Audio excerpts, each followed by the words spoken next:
فلسفہ قربانی سورہ کوثر میں آیت نمبر 2 میں فصل لربک وانحر، اپنے رب کے لیے نماز پڑھو اور قربانی کرو۔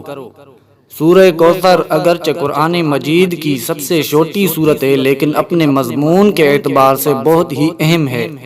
اس سورت میں اللہ تعالیٰ نے رسول اللہ صلی اللہ علیہ وسلم کو مخاطب کر کے فرمایا، ہم نے آپ کو کوثر عطا کیا۔ کوثر سے مراد حوض کوثر بھی ہے اور خیر کثیر بھی۔ خیر کثیر میں دنیا اور آخرت کی تمام بھلائیاں، انعام و اکرام، عزت و منزلت شامل ہیں۔ دوسری آیت میں یہ حکم دیا گیا کہ آپ اپنے رب کے لیے نماز پڑھیے اور قربانی کیجیے۔ پہلی آیت میں اپنے احسان کا ذکر کر کے جذبہ شکر کو ابھارا ہے، دوسری آیت میں شکر کی ادائیگی کا طریقہ بتایا ہے۔ یہ مسلمہ اخلاقی اصول ہے کہ جب کوئی کسی پر احسان کرے اس کو محسن کا شکر ادا کرنا چاہیے۔ اللہ تعالیٰ کا شکر ادا کرنے کا طریقہ یہ ہے کہ اس کی عبادت کی جائے، اور عبادت میں سب سے بہتر عبادت نماز ہے، لہذا ادائے شکر کے لیے نماز کا حکم دیا گیا ہے۔ نماز در حقیقت رأس العبادت ہے، یہی وجہ ہے کہ اس کا قصداً ترک کرنا کفر ہے۔ نماز اگر پورے اہتمام سے با جماعت پابندی وقت کے ساتھ پڑھی جائے تو وہ نہ صرف یہ کہ فرد کی اصلاح کرتی ہے بلکہ معاشرے کے مجموعی کردار کی بھی اصلاح کرتی ہے۔ ہر انسان پر کچھ حقوق اللہ تعالیٰ کے ہیں اور کچھ حقوق اللہ تعالیٰ کے بندوں کے ہیں۔ اللہ تعالیٰ کے حقوق کی ادائیگی کے سلسلے میں نماز کو سب سے مقدم رکھا گیا ہے۔ نماز اگرچہ صرف اللہ تعالیٰ کے حقوق کی ادائیگی کے لیے پڑھی جاتی ہے، لیکن اس کا فائدہ بندوں کو بھی پہنچتا ہے۔ نماز سیرت و کردار کی تعمیر ہے۔ نماز با جماعت سے محبت و الفت، ہمدردی اور مواسات کے جذبات پیدا ہوتے ہیں۔ شکر ادا کرنے کے طریقے کا دوسرا جزء قربانی ہے۔ قربانی بھی اگرچہ خالص اللہ تعالیٰ کے لیے اور اللہ تعالیٰ کے دین کی سربلندی کے لیے کی جاتی ہے، لیکن اس میں بندوں کے حقوق کی ادائیگی کا راز بھی مضمر ہے۔ لفظ قربانی نے اللہ تعالیٰ کے دین اور اللہ تعالیٰ کے بندوں کے تمام حقوق کو اپنے اندر سمو لیا ہے۔ قربانی سے مراد وہ قربانی بھی ہے جو عید الاضحیٰ کے موقع پر کی جاتی ہے، اور اس کے وسیع معنی یہ بھی ہو سکتے ہیں کہ اللہ تعالیٰ کی راہ میں اللہ تعالیٰ کی دی ہوئی چیزوں میں سے اللہ تعالیٰ کے بتائے ہوئے طریقے کے مطابق اللہ تعالیٰ کے دین کے لیے اور اللہ تعالیٰ کے بندوں کے لیے ضرورت کے مطابق ہر چیز کو قربان کر دیا جائے، خواہ یہ ضرورت تقریر سے پوری ہو یا تحریر سے، زبان سے پوری ہو یا قلم سے، علم سے پوری ہو یا عمل سے، طاقت سے پوری ہو یا دولت سے، جہاد سے پوری ہو یا جنگ سے، وقت کی قربانی سے پوری ہو یا راحت کی قربانی سے، حتیٰ کہ اگر جان کی بھی ضرورت پیش آئے تو اسے بھی قربان کر دیا جائے۔ اگر قربانی کے وسیع معنی نہ بھی لیے جائیں تب بھی عید الاضحیٰ کی قربانی کا فلسفہ یہی ہے جو اوپر بیان کیا گیا ہے۔ یہی اس قربانی کا مقصد ہے جو آج سے کئی ہزار سال پہلے حضرت ابراہیم علیہ السلام نے پیش کی تھی۔ افسوس آج ہم قربانی کرتے ہیں اور کئی جانور قربان کر دیتے ہیں، مگر رسماً یا نام و نمود کے لیے۔ ہماری قربانیاں عموماً اس مقصد سے عاری ہوتی ہیں جو ان کا حقیقی مقصد ہے۔ ہم قربانی تو کرتے ہیں لیکن اس کے مقصد کو نظر انداز کر دیتے ہیں۔ عید الاضحیٰ پر جو قربانی کی جاتی ہے وہ دراصل اس حقیقی مقصد کے لیے ایک یاد دہانی ہے۔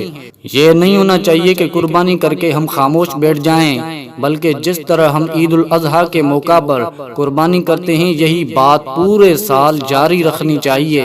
جب بھی ضرورت پیش آئے ہمیں اللہ تعالیٰ کی راہ میں قربانی کے لیے تیار رہنا چاہیے۔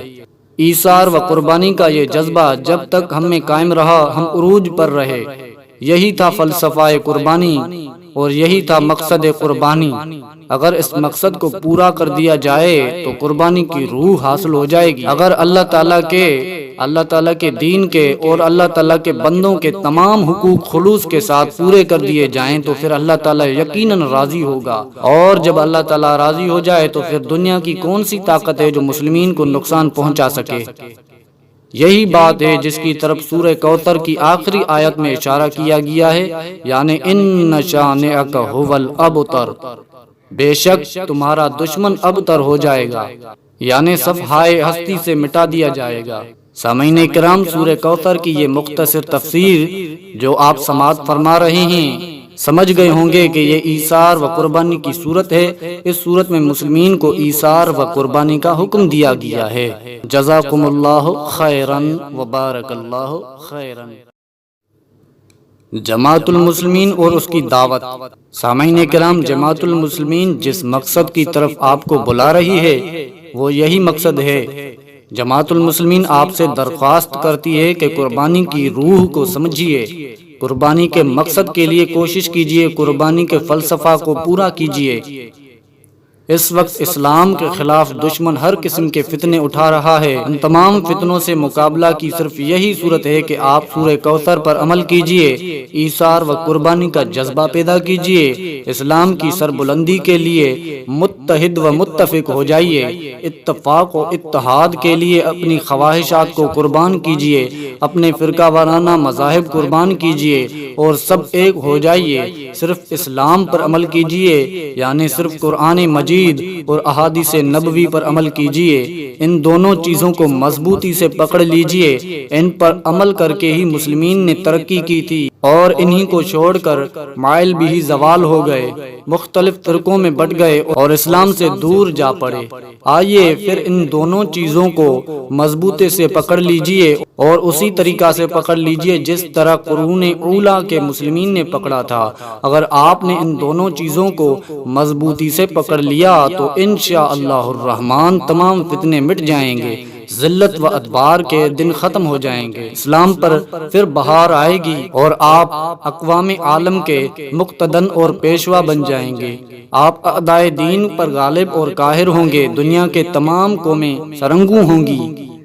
اٹھیے، اپنی اصلاح کیجیے، اپنے ماتحتوں کی اصلاح کیجیے، اپنے گھر کو اسلامی ریاست بنائیے اور اس طرح بتدریج پورے ملک کو اسلامی ریاست میں تبدیل کیجیے۔ اٹھیے، جماعت المسلمین کو قریب سے دیکھیے، اس کو سمجھنے کی کوشش کیجیے، اس کی دعوت کو پرکھیے، اس کی کتابوں اور رسائل کا مطالعہ کیجیے۔ اگر آپ اس نتیجہ پر پہنچیں کہ اس کی باتیں صحیح ہیں، قرآن و حدیث کے مطابق ہیں، تو پھر دیر نہ کیجیے، اس کے ساتھ تعاون کیجیے، جماعت میں شامل ہو کر جماعت کی قوت بڑھائیے۔ فرقہ بندی سے بہت کافی نقصان اٹھا چکے، اب تو اسے خیر آباد کہیے، فرقہ وارانہ مذاہب کو ختم کر دیجیے اور صرف اسلام پر عمل کیجیے جو صرف قرآن و حدیث میں محفوظ و مکمل ہے۔